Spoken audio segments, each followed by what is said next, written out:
జై భీమ్. జై భీమ్. వర్ధిల్లాలి అంబేద్కర్ ఆలోచన విధానం. వర్ధిల్లాలి అంబేద్కర్ ఆలోచన విధానం. బహుజన ఐక్యత. బహుజన కులాల ఐక్యత. బహుజన కులాల ఐక్యత.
ఈ వేదిక పైన ఒక 4 ఉన్నాం, ఇటు ఒక 40, ఇటు ఒక 40. సరే, ఈ 80 మంది మనం ఇక్కడ కూర్చొని ఒక ఆలోచన మొదలు పెడుతున్నాం. అయితే ఇదే మొదటి ఆలోచన కాదు, ఇదే చివరి ఆలోచన కూడా కాదు. మనకన్నా చాలా ఆలోచనలు ముందు నుంచి నడుస్తూ ఉన్నాయి. ఇంకా మన తర్వాత కూడా నడిచేటివి చాలా ఉండాలి. అయితే ఇవాళ బంధు సొసైటీ వేదిక మీద నేను మాట్లాడడం మొదటిసారి. సంగారెడ్డికి నేను రావడం మొదటిసారి కాదు, చాలా సందర్భాలు వచ్చాను. సంగారెడ్డి చుట్టుపక్కల కనీసం ఒక 50 అంబేద్కర్ విగ్రహావిష్కరణలు చేసి ఉంటాను నేను. అయితే బంధు సొసైటీకి మొదటిసారి వచ్చానన్న ఎన్నారన్న అడిగాడు, ఎప్పుడైనా ఇంతకుముందు వచ్చావంటే ఏమనేమో నేను బంధువులను గుర్తించారో లేదో నాకు తెలియదు. ఇప్పటికీ గుర్తించారు కదా, సంతోషం. నువ్వు పిలుస్తున్నావు, నేను వస్తున్నా. ఆయన పొద్దున మధ్యాహ్నం కూడా మరి టైం అవుతుంది ఎక్కడ అని అంటే, నీవు పిలిచావు, నేను వస్తున్నా, అంతే. నేను చేరుకుంటాను, మీటింగ్ సమయానికి చేరుకుంటాను. ఎందుకు? ఇతర వెస్టర్న్ ఇంట్రెస్ట్ లేకుండా పనిచేసే వ్యక్తి ఎన్ఆర్. వెస్టర్న్ ఇంట్రెస్ట్లో పనిచేసే వాళ్ళు చాలా మంది ఉంటారు. అట్లాంటి వేదికలకు నేను పెద్దగా అవి ఎంత పెద్ద గంభీరమైన వేదికలైనా ఉండొచ్చు.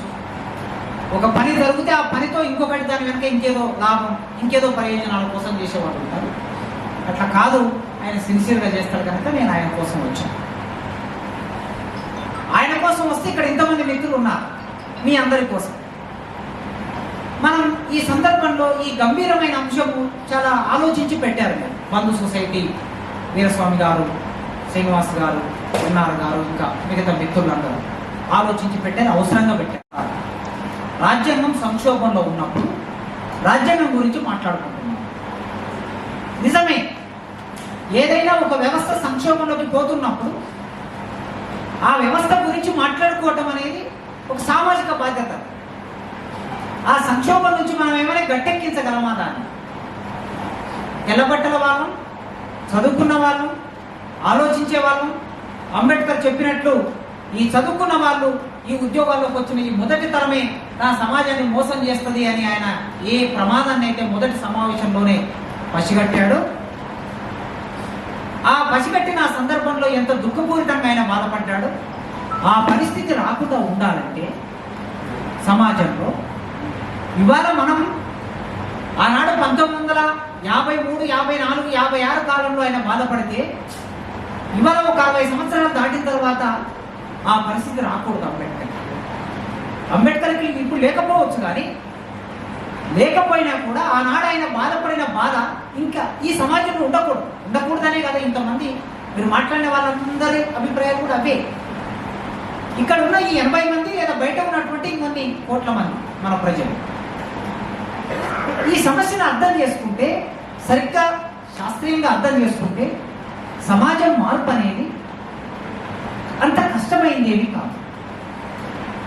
అర్థం చేసుకోవడం దగ్గర సమస్య ఉంది, అర్థం చేయించడం దగ్గర సమస్య ఉంది. మీరు ఎప్పుడైనా ఆర్ఎస్ఎస్ సమావేశాలు చూడండి,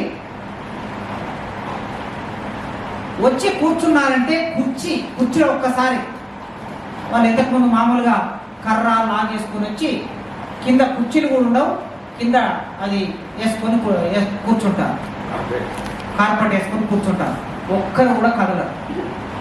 వేదిక మీద ఒక్కడే ఉంటాడు మాట్లాడేవాడు, పెద్ద ఆర్భాటం ఉండదు.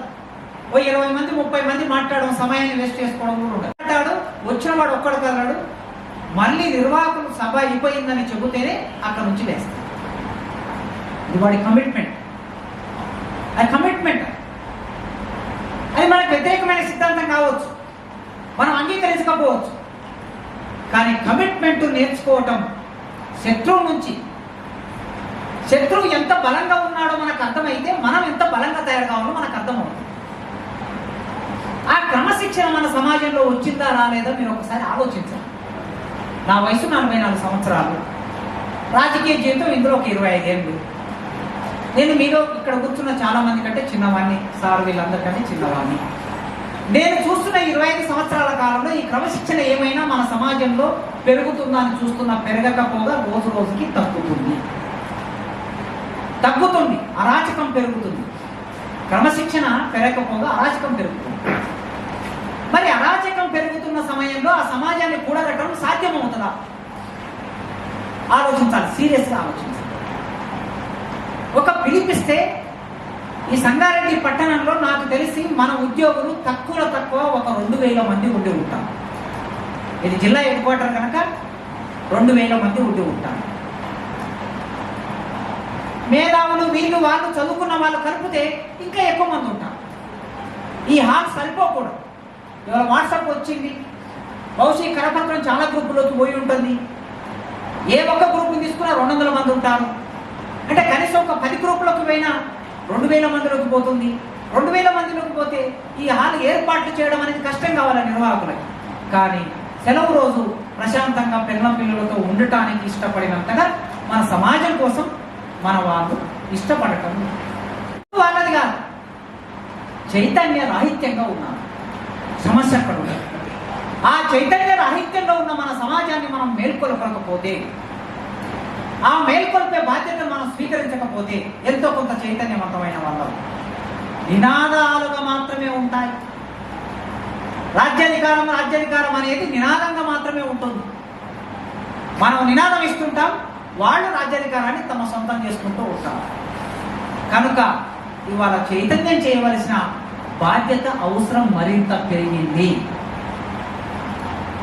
మేము విద్యార్థులుగా ఉన్న రోజుల్లో ఒక మాలవాడకు ఒక మాదిగవాడకి పోతే మొత్తం చదువుకున్న వాళ్ళు ఎంతమంది ఉండేవారు? 1-2 ఉంటే చాలా ఎక్కువ. మా ఊరిలో ఒక 200 మాదిగ కుటుంబాలు ఉంటాయి. 200 మాదిగ కుటుంబాల్లో 2 మాత్రమే చదువుకున్న వాళ్ళం. మా చిన్నాయన ఉండేవాడు, ఆ తర్వాత నేనే, ఆయన తర్వాత ఇంకెవరు లేరు.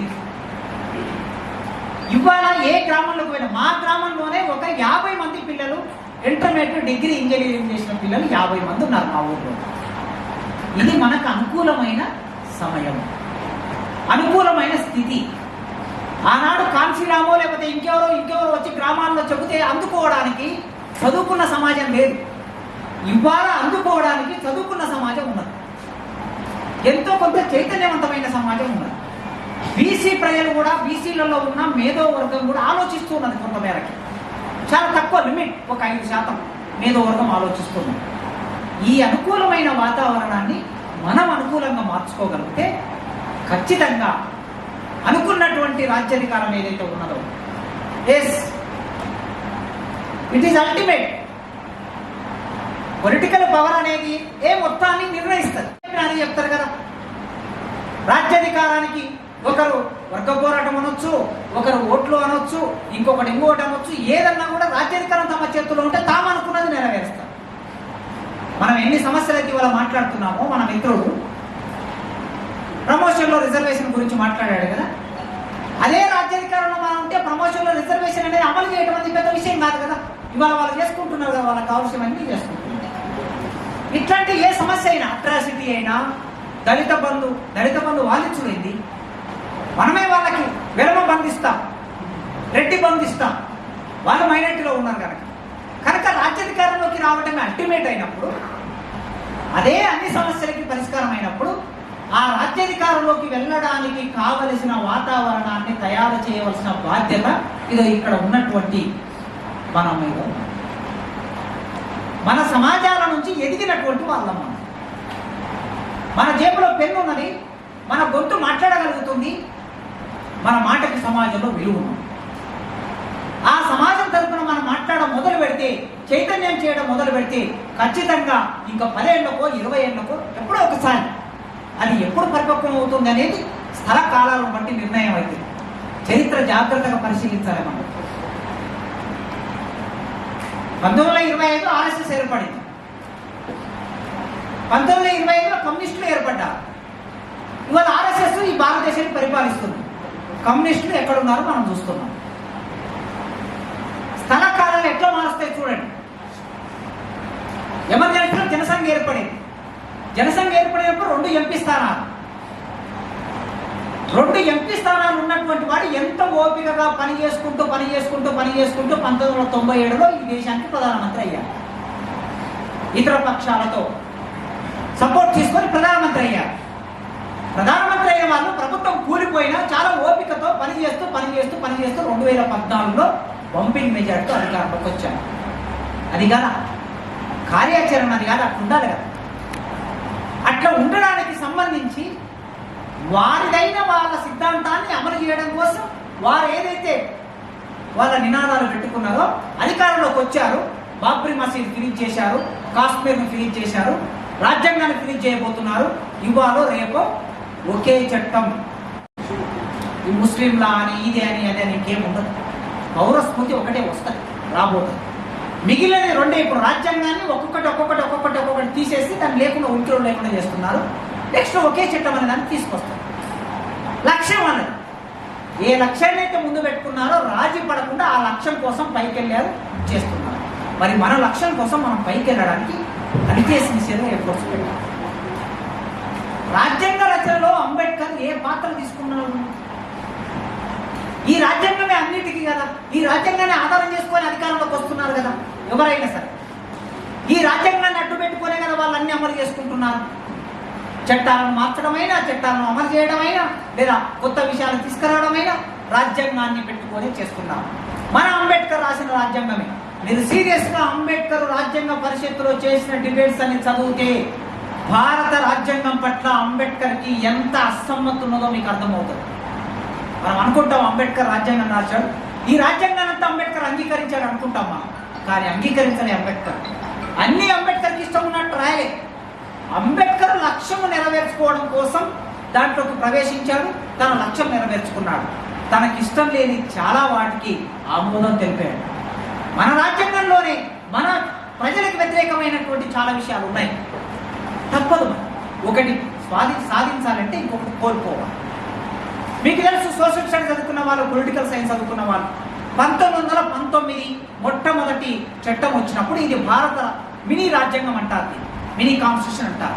ఆ తర్వాత 1935 యాక్ట్, 2వ యాక్ట్, అది అల్టిమేట్గా ఇక రాజ్యాంగమే. అంబేద్కర్ రాజ్యాంగం రాసినప్పుడు ఆనాడు అగ్రకుల మేధావులు వాళ్ళ ఆర్గ్యుమెంట్స్ ఏం చేశారంటే, ముఖ్యంగా హిందూ మహాసభ వాళ్ళు, ఏమున్నది ఇందులో అంబేద్కర్ గొప్ప, బ్లాక్ అండ్ వైట్లో రికార్డ్ అయి ఉన్నాయి ఆనాటి, మీరు హిందూ పత్రిక తిరిగే చూడండి. అంబేద్కర్ గొప్ప ఏమున్నది, 1935 చట్టాన్ని ఇటు అటు మార్చి మరి రాజ్యాంగం రాస్తున్నాడు అన్నాడు.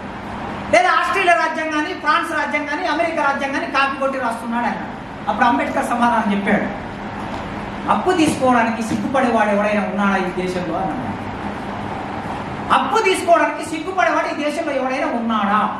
ఒకవేళ ఆ వరుసకు వస్తే అప్పు తీసుకునే వాళ్ళు అత్యధికులు ఎవరు ఉంటారంటే ఈ దేశంలో అగ్రకులాలే ఉంటారు. మంచిదైనప్పుడు 1935 యాక్ట్ మంచిదైనప్పుడు, అమెరికా రాజ్యాంగం మంచిదైనప్పుడు, స్వేచ్ఛ, సమానత్వం, సౌభ్రాతృత్వం అనే నినాదాన్ని ప్రపంచానికి ఇచ్చిన ఫ్రెంచ్ రాజ్యాంగం మంచిదైనప్పుడు దాంట్లో నుంచి స్వీకరించడానికి తప్పే ఉంటుంది అని చెప్పాడు. స్వీకరించాడు, రాశాడు. అసలు అంబేద్కర్ రాజ్యాంగం రాయడానికి ఎంటర్ కావడానికి ఎంత వేదన అనుభవించాడో కూడా మీరు కొందరికైనా తెలిసి ఉంటుంది. ఎంత వేదన అనుభవించాడు. మింటో చట్టం వచ్చినప్పుడు 2 ప్రతిపాదనలు ముందుకు వచ్చాయి 1919. ఏమిటవి? ముస్లింలకి ప్రత్యేక అవకాశాలు కల్పించాలి. ఆనాడు జిన్నా గోదావరిగా ప్రభుత్వంతో, ఆనాడు బ్రిటిష్ ప్రభుత్వంతో పోరాటం చేసి తన హక్కులు సాధించుకున్నాడు.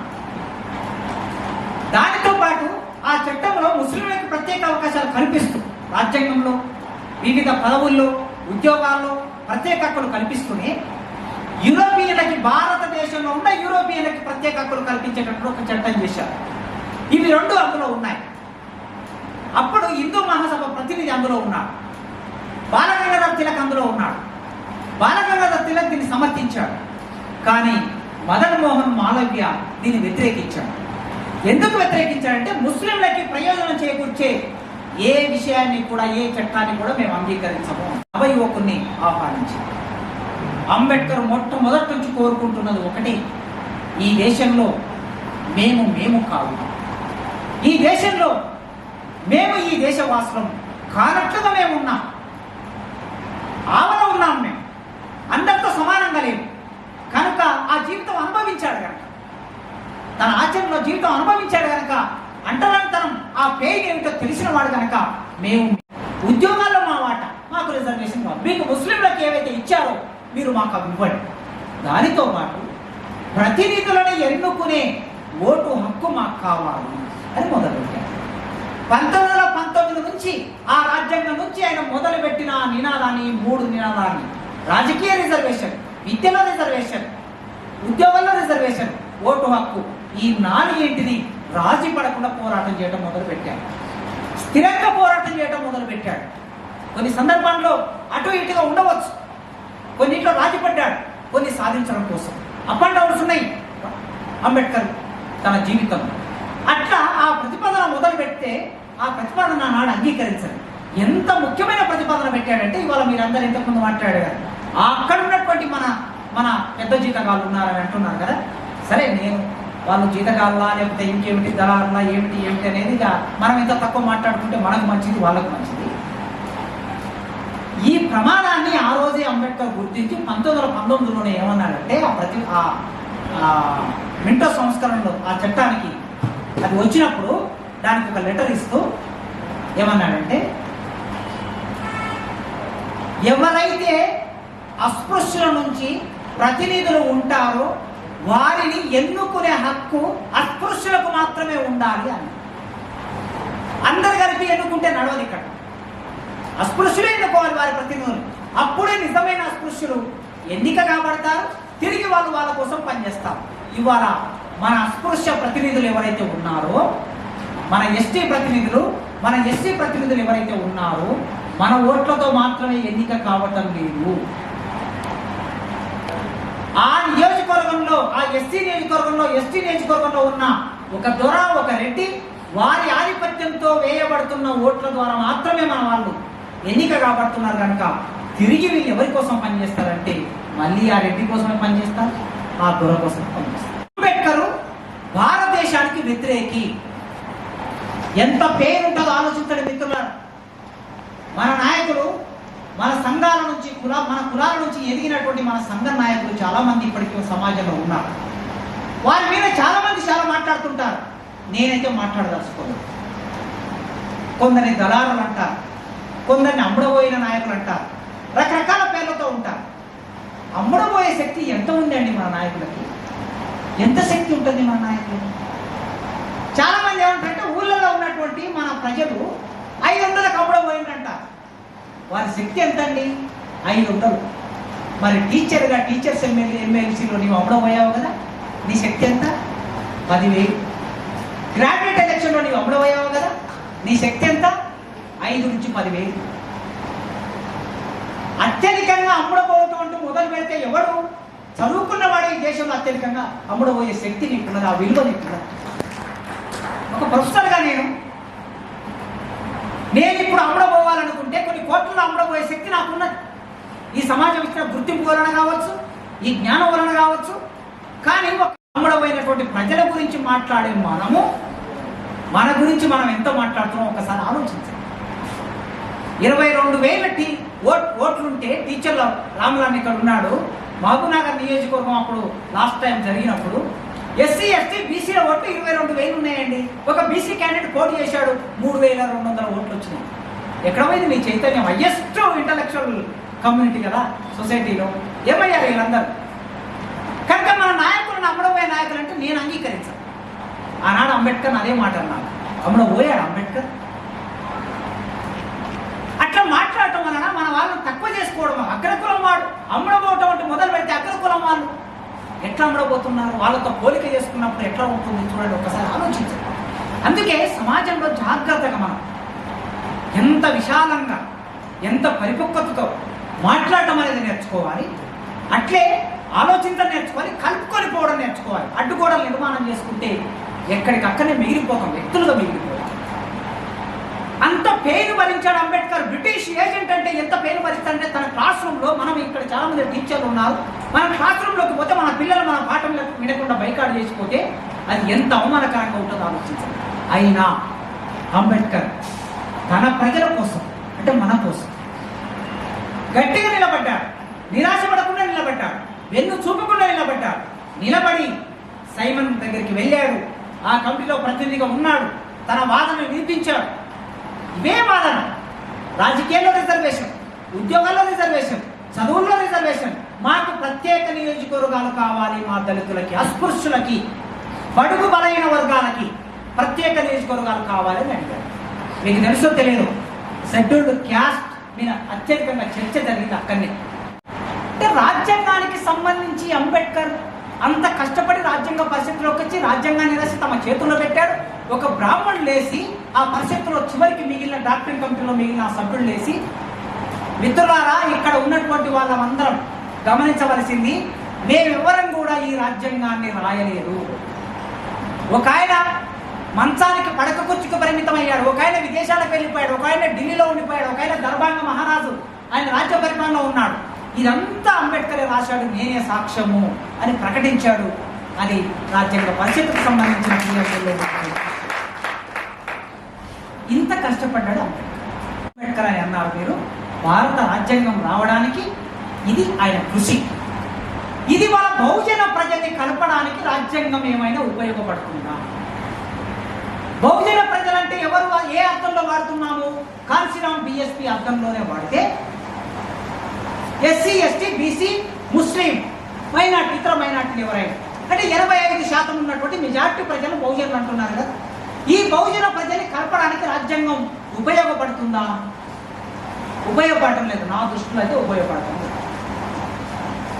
ఎంత తప్పుడు అభిప్రాయాలు ఉన్నాయంటే బీసీ మిత్రులలో వారికి తెలియకపోవటం మూలంగా, తెలిసేటట్టు మనం చేయకపోవటం మూలంగా. రిజర్వ్ అంబేద్కర్ అంటే అగ్రకులాలు ఎట్లా ఏమనుకుంటే అంబేద్కర్ అంటే ఎస్సీలకు సంబంధించిన రాజ్యాంగం ఎవరి కోసం రాశాడు? ఎస్సీలకి, మాలమాదిల కోసం రాశాడు. మీరు దేవుని బిడ్డలని విన్నామా మనల్ని అంటూ ఉంటారు. ఏమి దేవుని బిడ్డలు ఉట్టి పుణ్యానికి ఉద్యోగం వస్తుంది. సీనా నాకు తెలిసి ఉండాలి, ఎంబీబీఎస్లో మొదటి ర్యాంకులలో మన వాళ్ళు ఉంటున్నారు.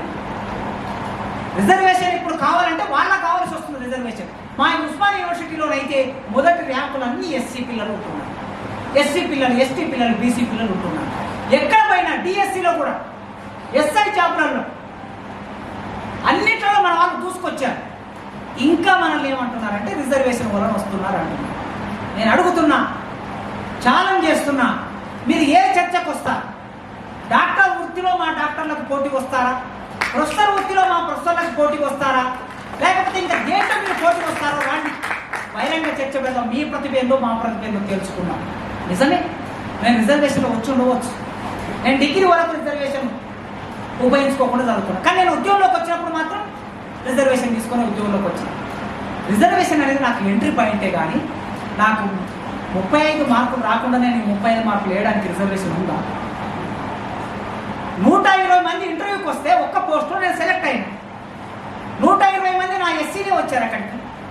హైయెస్ట్ మెరిట్ నాకు ఉన్నది, నీవు నాకు మెరిట్లో ఇవ్వాలి. నిజానికి ఇతర మెరిట్ ఓపెన్లో కేటగిరీలో ఉన్నటువంటి పోస్ట్ ఏదైతే ఉందో ఆ పోస్టుకు వచ్చిన వాళ్ళలో ఎంతమంది, కానీ నీవు నన్ను రిజర్వేషన్లో పెట్టాలనుకున్నావు కనుక నాకు ఇంటర్వ్యూలో నీ చేతుకున్న ఇంటర్వ్యూలో నాకు తక్కువ మార్కులు వేసి నేను ఎంత మంచి ఇంటర్వ్యూ చేసినా తక్కువ మార్కులు వేసి నన్ను అక్కడ నెట్టేశాను. నన్ను అక్కడ నెడుతున్నావంటే అర్థం ఏమిటి? నీకు ప్రతిభ ఉందా, నాకు ప్రతిభ ఉందా? కనుక మిత్రులారా, అగ్రకులాలకి అభిప్రాయం ఉండదు, బీసీ మిత్రులకు కూడా ఇదే అభిప్రాయం ఉంది. మీరు రిజర్వేషన్ వలన వచ్చారనే అభిప్రాయం బీసీ మిత్రులకు ఉంది. తెలియకపోవటం మూలంగా అమాయకత్వం వలన వాళ్ళకు వచ్చిన రిజర్వేషన్ ఫలాలు కూడా అంబేద్కర్ వలన వచ్చినాయనే విషయాన్ని వారికి తెలియజేయలేదు. బీసీ మేధావులు మన వెనుక మీదకే వచ్చారు. మాదిగల సభలు పెడితే బీసీ మేధావులు మన వెనుక మీద వచ్చి ఉపన్యాసాలు ఇచ్చారు. ఒక యాదవ మేధావి ఉంటే నీ యాదవ సమాజాన్ని కదా నువ్వు కూడగట్టవలసింది. మనకి ప్రధానంగా ఉండే సమస్యలు bank, police station, MRO office, ఈ మూడే కదా ఊరిలో ఉండే వాళ్ళ ప్రధాన సమస్యలు. ఈ మూడే. మరి ఈ మూడిట్లో ఎస్ఐ ఎవరు చెప్తే వింటాడు? పలానాయన చెప్తే వింటాడు. బ్యాంక్ మేనేజర్ ఎవరు చెప్తే వింటాడు? పలానాయన చెప్తే వింటాడు. ఎంఆర్ఓ ఎవరు చెప్తే వింటాడు? పలానాయన చెప్తే వింటాడు. మరి ఈ పలానాయన చెప్తే విన్నప్పుడు ఓటు మనవాడు ఎవరు చెప్తే వేస్తాడు? పలానాయన చెప్తేనే వేస్తాడు. అందుకోసం మన డబ్బాలు ఖాళీ ఉంటాయి. బిఎస్పి డబ్బాలు కూడా ఖాళీ ఉండడానికి ఇదే కారణం. అందుకే చిత్తశుద్ధి కలిగిన కార్యకర్తలుగా మనం గ్రామాల్లోకి వెళ్తాం. అయ్యా నా పని చెప్తున్నా, నేను చదువుకున్న వాడిగా ఎంతో కొంత అంబేద్కర్ ఇచ్చిన రిజర్వేషన్ ఫలాల వలన, ఎంతో మంది పోరాట ఫలితంగా నాకు వచ్చిన చైతన్యం వలన, నేను పొందిన జ్ఞానం వలన ఇదో నేను ఇట్లా ప్రచారం చేసుకుంటూ పోతా. ఇది నా పని. ఈ ప్రచారం చేసుకుంటూ పోయే నా పనిలో నాకు నెలకి 5 సెలవులు ఉంటాయి. ఆదివారాలు ఒక సెకండ్ సాటర్డేతో కలుపుకొని ఇంకొక 2 సీఏలు పెట్టుకునే అవకాశం ఉంటుంది. అంటే నెలకి వారం రోజులు నేను ప్రజల్లో ఉంటున్నానండి.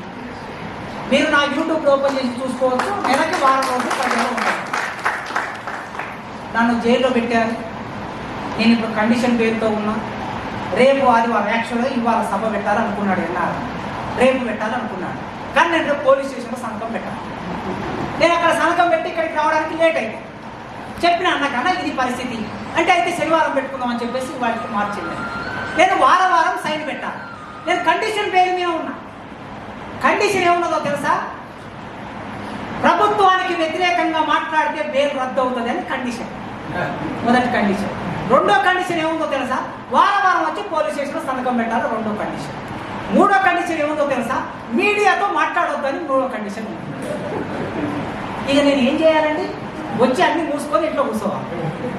నెలకు వచ్చే 1,50,000 1,60,000 జీతం తీసుకొని ఇంట్లో కూర్చోవాలి. ఇక నేను పుట్టేందుకు, బతికేందుకు, ఆ జీతం ఎందుకు, నా పరిస్థితి ఎందుకు? అయితే గీతే మళ్ళీ తీసుకొని లోపల పెడతారు. అంతే కదా మీరు చేసేది. నన్ను లోపల పెడితే మీరు ఇంతమంది ఉన్నారు కదండి, నా కోసం నన్ను బయటకు తీసుకొచ్చుకున్నారు కదా మీరు.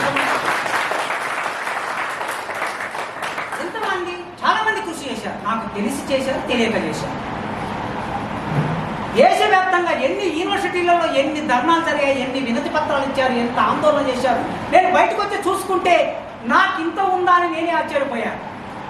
నాకు అనిపించింది ఇంతమంది ప్రజలు నా కోసం ఆరాట పడుతున్నప్పుడు ఈ ప్రజల కోసం ఉండటం తప్ప ఇక మనకేం అవసరం లేదు.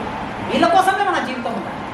అంబేద్కర్ తన జీవితాన్ని ఎట్లయితే వీళ్ళ కోసం అర్పించాడో మనం వీళ్ళ కోసం అర్పించాలి. ఇది నా కార్యాచరణ మిత్రులారా. మీరు ఏ పార్టీలో అయినా సరే నేను ఇది ఈ ప్రచారం చేసుకుంటూ పోతా. మీరు ఎట్లా ఉపయోగించుకుంటారో ఉపయోగించుకుంటారు. మీరు కమ్యూనిస్టులు ఉపయోగించుకుంటారా, బిఎస్పీ వాళ్ళు ఉపయోగించుకుంటారా, అంబేద్కర్ సంఘం వాళ్ళు ఉపయోగించుకుంటారా, ఏ పద్ధతిలో ఉపయోగించుకుంటే ఆ పద్ధతిలో ఉపయోగించుకుంటారు. ఇది నా పని. ఇక మీరు రాజ్యాధికారం కావాలనుకున్న పొలిటికల్ కార్యకర్తలు ఉంటారు కదా, రాజకీయ కార్యకర్తలు, మీరు మీ పట్టణాన్ని వదిలేసి మీరు ఎక్కడికి వెళ్ళండి అంటే గ్రామాల్లోకి. ఒక మండలాన్ని దత్తత తీసుకోండి. ఒక 2 కలిసి మొత్తం మండలంలో దళితులు ఎంతమంది ఉన్నారు, బీసీలు ఎంతమంది ఉన్నారు లెక్క తీయండి. లెక్క తీసి వాళ్ళకి ఎవరెవరికి ఏ సమస్యలు ఉంటుందో చూడండి. ఎంఆర్ఓ దగ్గర వెళ్ళి కూర్చోండి. ఎన్ని పట్టాలు లేనటువంటి వాళ్ళు మన వాళ్ళు ఎంతమంది ఎంఆర్ఓ ఆఫీస్ చుట్టూ తిరుగుతున్నారో మీరు ఒక్కరోజు ఎంఆర్ఓ ఆఫీస్ దగ్గర 1 గంట సేపు కూర్చుంటే మీకు అర్థమవుతుంది. చిన్న విషయాలండి. నేను మా ఊరికి పోతే నా దగ్గరికి వచ్చేటి భూమి సమస్యలు తప్ప ఇంకొకటి రావండి. ఎన్ని సమస్యలు వస్తాయో అసలు నేను అక్కడ ఉంటే ఇక ఆ గ్రామంలోనే ఉండిపోతా, బయటికి రాలేదు. అన్ని కులాల వాళ్ళు చిన్న ప్రాబ్లమ్స్. ఏదో నేను ఒక మాట చెప్తే, ఎమ్మెల్యేకి ఒక మాట చెప్తే, ఎమ్మెల్యే ఎంఆర్ఓకి ఒక మాట చెప్తే పని అవుతుందని అనుకుంటాను, లేదా కలెక్టర్కి ఒక మాట చెప్తే పని అవుతుంది అనుకుంటాను. నా బాధ్యత చెప్పవలసింది. ఊరికి పోయినప్పుడల్లా 2 పంచాలు, చిన్న లిటిగేషన్స్ ఉంటాయి. ఎవడో మన తాతలు అందరూ ఒకడే ఉంటాడు. 10 మంది ఉంటారు బాల్యులందరికీ. ఒకడే తాత ఉంటాడు. తాత పెరిగిన ఆ రోజు పట్టా అవుతుంది. ఇప్పుడు వారి కొడుకులు ఏమంటున్నారంటే మా తాత పెరిగిన పట్ట ఉంది కనుక మీ అందరికి ఇయ్యని అంటాడు. ఇదేమన్నా న్యాయమా? భూమి ధర పెరిగింది కనుక వానికి ఆశ పుట్టింది. ఇది అన్యాయమే. కూసబెట్టాలి, మాట్లాడాలి, మంచి చెప్పాలి, ఒప్పించాలి. అది కూడా పోకపోతే కొద్దిగా బెదిరించాలి. ఏదో పద్ధతిలో అందరికీ న్యాయం జరగాలి కదా. ఇన్ని సమస్యలు గ్రామాల్లో ఉన్నాయి. ఈ సమస్యని అడ్రస్ చేస్తే ఖచ్చితంగా రేపు నువ్వు ఏ పార్టీకి ఓటేయమంటే ఆ పార్టీకి మన వాళ్ళు ఓటేస్తారు. ఈ సమస్యను పరిష్కారం చేయనంత కాలం మన వాళ్ళు ఓటేయాలి. అందుకే బహుజన ప్రజల్ని ఏకం చేసి ఆ ఎస్సీలకి బీసీలకి వైరుధ్యాన్ని పెంచే ప్రయత్నాన్ని చేస్తూ ఉన్నారు. ఈ వైరుధ్యం పెరిగితే ఇంకొక 100 సంవత్సరాలు మనకు రాజ్యాధికారం మన చేతిలోకి రాదు. ఇది ప్రాథమిక దశలో ఉన్నది. ఉత్తర భారతదేశంలో, దక్షిణ భారతదేశంలో, ఉత్తర భారతదేశంలో అగ్రకులాలు, శూద్రులు, దళితుల మీద దాడి చేస్తున్నారు. దక్షిణ భారతదేశంలో ఈ కల్చర్ పెరుగుతున్నది. ఇప్పుడు తెలంగాణలో దళితుల మీద దాడులు అనేవి మనం ఊహించలేదు ఎన్నడూ కూడా. కానీ తెలంగాణ వచ్చిన తర్వాత దళితుల మీద దాడులు పెరిగాయి. ఈ క్రమంలో బీసీలు ఉంటున్నారు. అందుకే ఈ ఐక్యతని, ఈ స్నేహాన్ని పెంచడానికి కావలసిన ప్రాతిపాదిక రాజ్యాంగాన్ని చేతిలో పట్టుకొని ఈ రాజ్యాంగానికి సంబంధించిన విలువల్ని మనం ప్రచారం చేస్తూ మన ప్రజల్ని చైతన్యం చేయాలి, బీసీలను చైతన్యం చేయాలి. సీరియస్గా గ్రామాల్లోకి పనిచేసే కార్యకర్తలు ఎంతమంది ఉంటారో ముందుకు రండి. వాళ్ళకు కావలసిన ట్రైనింగ్ ఏమిటి, ఏ పద్ధతిలో అనేది మనం ఆలోచిద్దాం. మిత్రులారా, 1 గంట సేపు నా ఉపన్యాసాన్ని మీరు ప్రశాంతంగా విన్నందుకు, నన్ను ఇక్కడికి పిలిచి నా అభిప్రాయాలు మీతో పంచుకునే అవకాశం కల్పించినందుకు మీకు పేరు పేరున జై భీములు తెలియజేస్తూ ముగిస్తుంది. ఈరోజు ఎజెండాలో భారత రాజ్యాంగం అనేటువంటి ఎజెండా మరి కాసిం గారికి వదిలేస్తాం.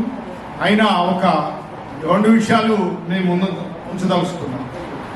భారత రాజ్యాంగము 447 ఆర్టికల్స్, 26 అధ్యాయాలు, 12 షెడ్యూల్స్ 2006 నాటికే 94 సార్లు సవరించబడినటువంటి భారత రాజ్యాంగం ప్రపంచంలోనే అతిపెద్ద రాజ్యాంగం.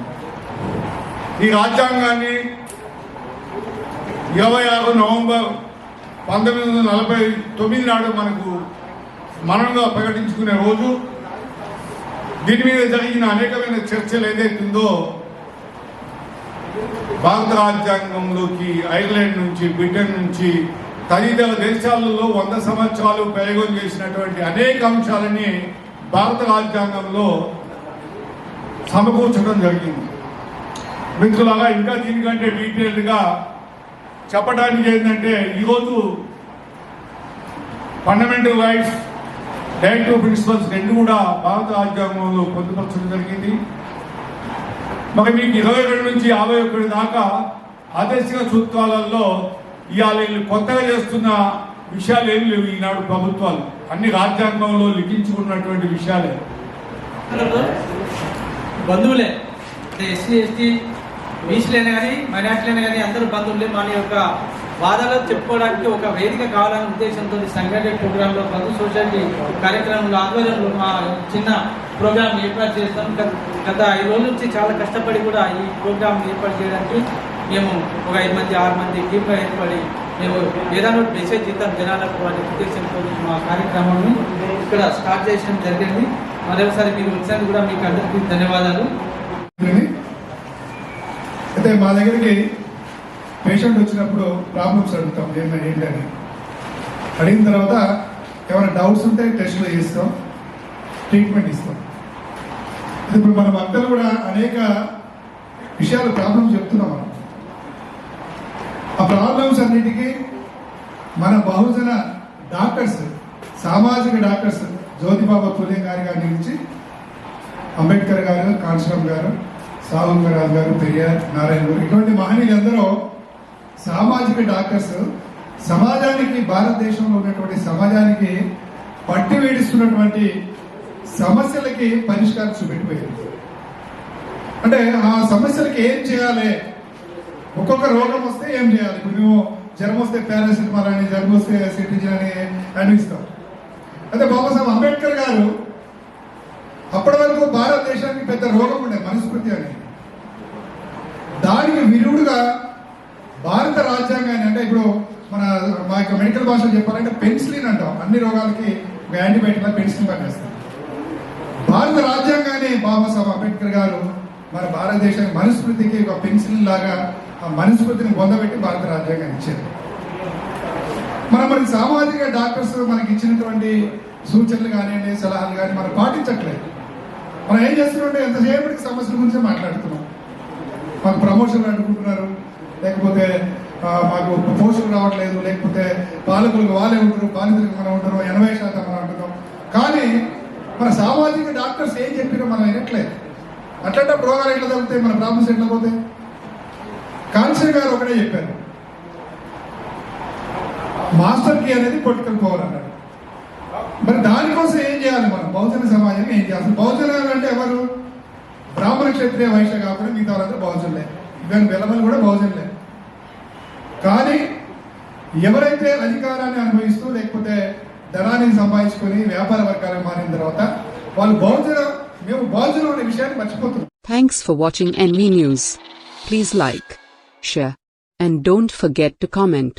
Please subscribe our channel and press bell icon.